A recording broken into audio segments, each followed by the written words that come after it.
안녕하십니까.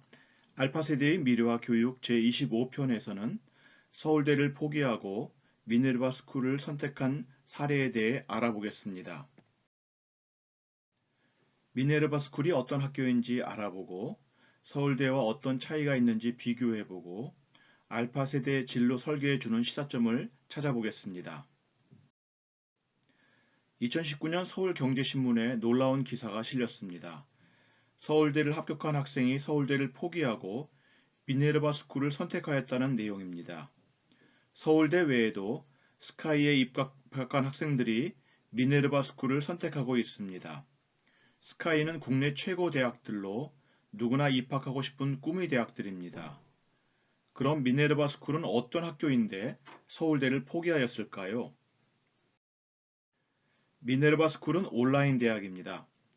2013년 벨 넬슨이라는 CEO가 미래 대학의 컨셉으로 창립하였습니다. 미네르바 스쿨은 국내에서는 아직 낯설지만 하버드대와 MIT보다 들어가기 어려운 신흥 명문 대학으로 입소문이 나 있습니다. 2018년 신입생 200여 명 모집에 70개국 2만 3천 명이 몰렸습니다. 합격률은 2%입니다. 하버드 대학교 합격률이 4.6%이고 MIT 합격률이 6.7%인데 이보다 낮아 입학이 매우 어려운 것으로 알려졌습니다. 미네르바 스쿨의 가장 큰 특징은 물리적인 공간인 캠퍼스가 없다는 것입니다. 모든 학생은 4년 내내 100% 온라인으로 수업을 받습니다. 동시에 학생들 100%가 기숙사 생활을 합니다.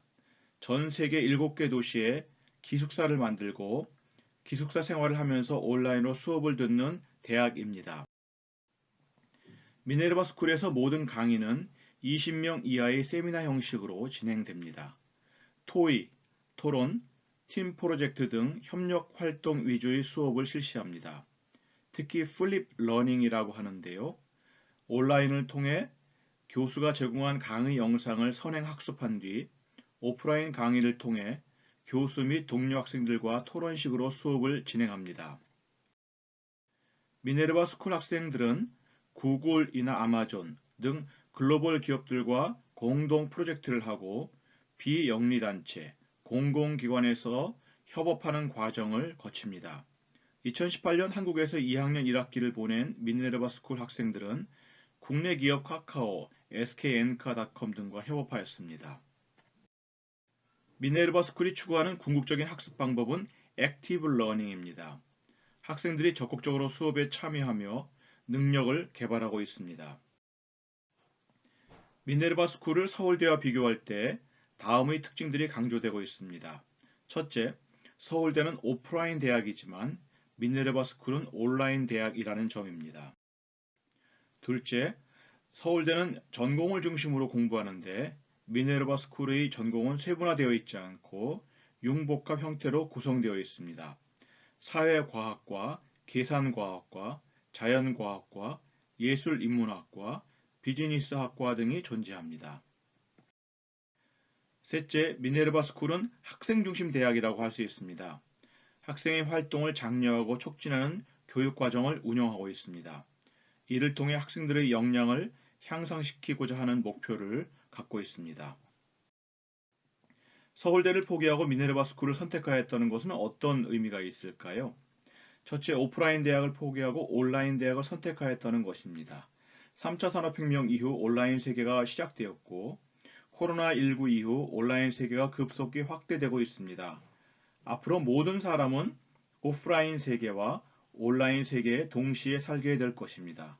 미래의 온라인 교육과 대학은 익숙한 형태로 정착될 것입니다.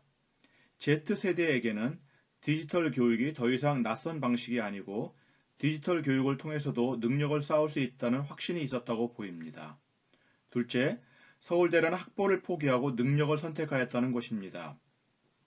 한국 사회에서 학벌이 어떤 의미를 갖고 있는지는 우리 모두가 잘 알고 있습니다. 그 기득권을 포기하고 낯선 선택, 미래가 불투명한 선택을 한 것입니다. 서울대보다 자신의 능력을 더 잘 키워줄 것이라는 믿음으로 선택한 것입니다. 확실한 것은 스카이를 포기하고 미네르바 스쿨을 선택한 학생들은 대한민국의 미래가 학벌 사회가 아니라 능력 사회가 될 것이라는 믿음을 갖고 있었던 것 같습니다. 또한 글로벌 세계, 글로벌 트렌드가 무엇인지 적절히 파악하였던 것으로 짐작됩니다. 그런데 사실 더 놀라운 것은 이 학생들의 부모들입니다. 이 부모들은 학벌 사회에서 태어나고 성장하였기 때문에 한국 사회에서 학벌이 지니고 있는 의미와 가치를 너무 잘 알고 있는 세대입니다. 그럼에도 자녀들이 선택을 믿고 지원하고 있는 것입니다. 저는 부모들의 이러한 선택이 자녀의 미래를 위해 매우 훌륭한 선택이었다고 확신합니다. 서울대를 포기하고 미네르바 스쿨을 선택한 사례는 알파 세대의 진로를 모색하는 데 있어 중요한 시사점을 줍니다. 첫째, 대학을 진학하는 것의 의미에 대해 생각해 볼 기회를 제공하고 있습니다. 학벌과 간판을 취득하는 것이 아니라 역량을 쌓는 곳이 대학이라는 점을 제시하고 있는 것입니다. 둘째, 대학을 진학하거나 대학을 선택할 때 미래 사회, 글로벌 트렌드를 잘 파악하고 도전하는 것이 중요하다는 점을 알려주고 있습니다. 셋째, 자신의 역량을 잘 쌓아주는 대학을 선택할 필요가 있다는 점을 시사합니다. 유명 대학이든 그렇지 않든 중요한 것은 역량을 쌓아주는 대학이 미래 대학이고 좋은 대학이라는 점입니다. 넷째, 역량을 쌓는 과감한 도전이 필요하다는 점을 시사합니다. 위에서 소개한 학생은 매우 어려운 선택을 하였습니다. 서울대를 포기하고 미네르바 스쿨을 선택할 때까지 고민도 많이 하였을 것입니다. 그러나 미네르바 스쿨이 추구하는 교육 이념과 교육 방식을 믿고 불확실한 미래에 도전하기로 한 것입니다. 다음 방송에서는 구글의 채용 방법에 대해 알아보도록 하겠습니다. 시청해 주셔서 감사합니다.